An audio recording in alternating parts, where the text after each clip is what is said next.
Hello guys! Tara samahan nyo akong mag-tour dito sa isa sa pinakamalaking shop sa Abu Dhabi. Bila ng mga abubot. Dito lang yun sa Day-to-Day Hamdan Street, Abu Dhabi. Ayan, 360. Papakita ko sa inyo ang 360 view ng area. Malapit yan sa Jollibee. Sa may signal, ayun, sa may signal, andun ang Jollibee. At ayan na ang Day-to-Day.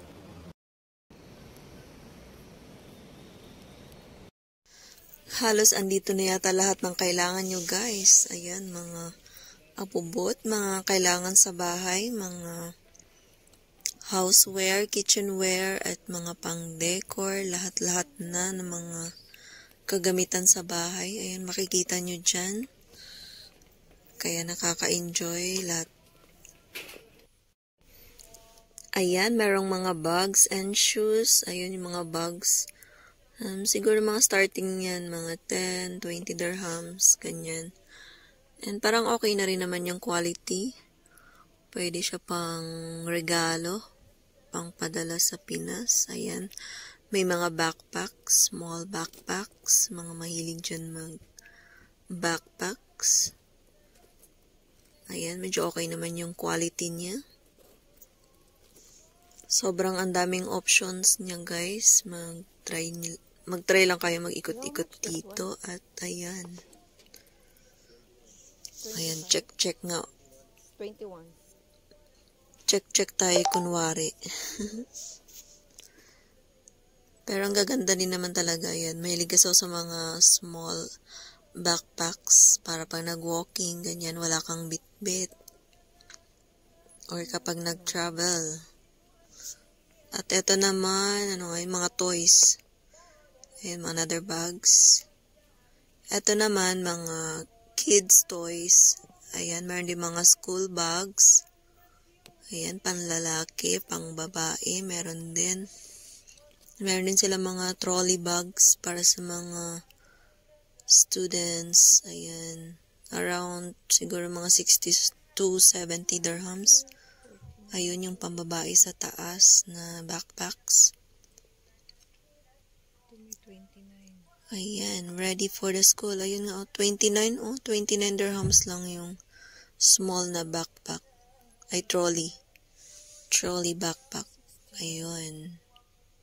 Ang cute para sa mga, kindergarten students. At ayan naman, mga sabon. Ayan, mura lang yung mga sabon. Merong 20 dirhams, yung mga branded. At dito naman ako nagpunta sa mga dishwashing liquid kasi naghahanap ako ng dishwashing liquid that time. Naghahanap ako ng murang dishwashing liquid or panghugas sa plato.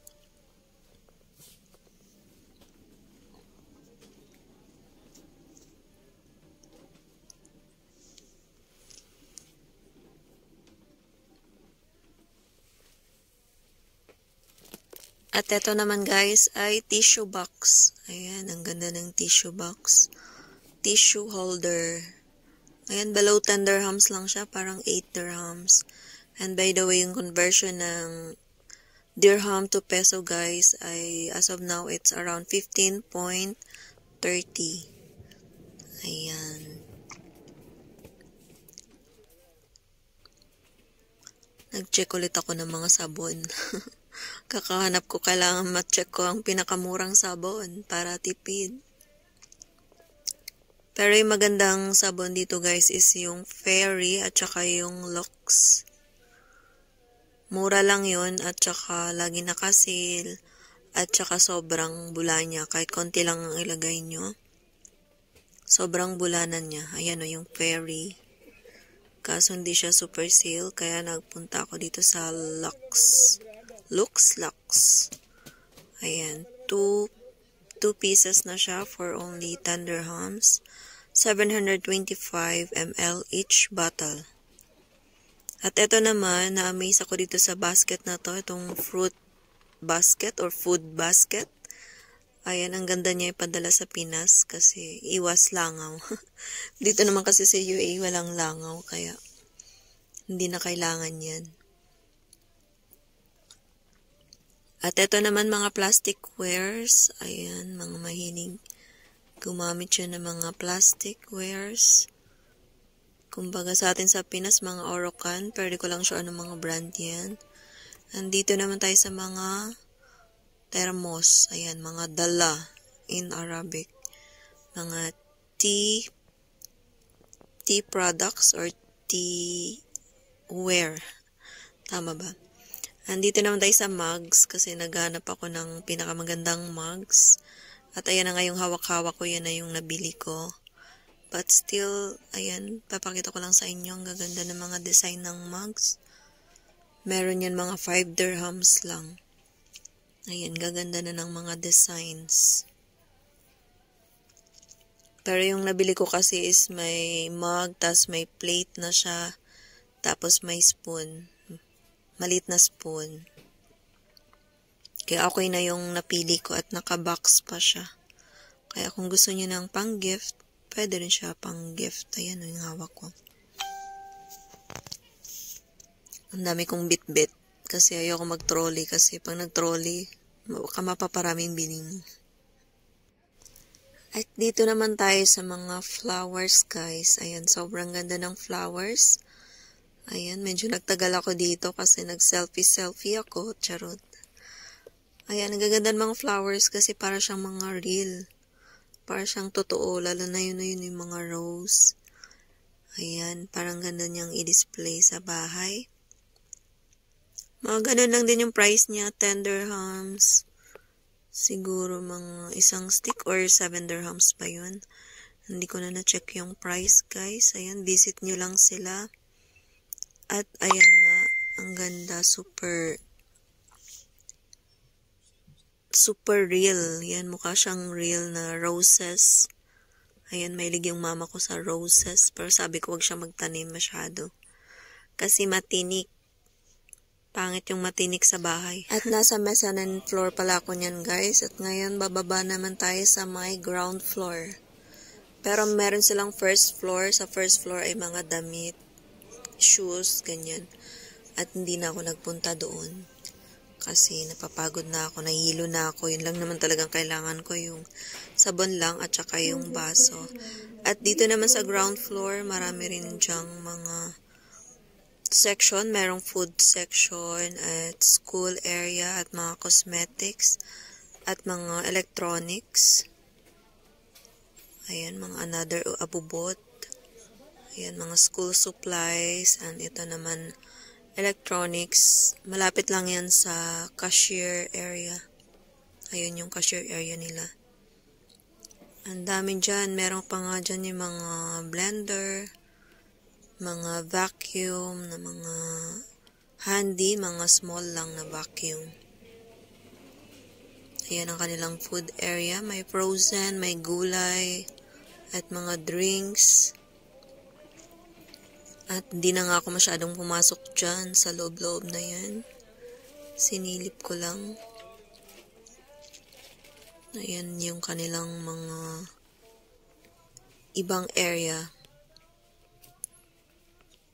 Ito mga bubot. Oh, ba't ako nag-check ng pardible? Mga pangtahi. Ayan, mga sabuhok, suklay. Ito yung mga perfumes. Perfumes ulit. Ayan, ang daming options. Meron din mga below 10 dirhams dyan na mga perfumes. And mababaw lang. At ang gaganda ng packaging. Pwede siya pang regalo. Ayan ay mga humidifier, mga electronics nila. Merong fan, rice cooker, kettle. At ayan. At meron nga palang panaderia dito, guys. Ayan yung entrance na yan. Ayun no, panaderia. Panaderia bakery. Mga Filipino na bread. At ito na yung cashier area. Magbabayad na ako. Thank you so much, guys, for watching. Sana nag-enjoy kayo sa panonood. At please don't forget to like, comment, and subscribe my YouTube channel. And also my Facebook page. Please heart and share my videos there. See you on my next videos. Ayan, this is Day-to-Day Hamdan Street, Abu Dhabi, United Arab Emirates, UAE. Ito pala mga chocolates. Area ay malapit sa cashier. Ayan, marami silang nakasale na chocolates. Thank you guys for watching. Ayan, shout out pala kay Aga Cesar Vlogs at Alabon. Pa-visit ang kanilang Facebook Reels. At si Aga Cesar Vlogs ay merong YouTube channel din. Pa-subscribe na lang din siya guys. Paabutin natin siya ng 1K. At ito na nga yung mga tinapay. Ang sarap, mga Filipino bread yan. Inside Day-to-Day.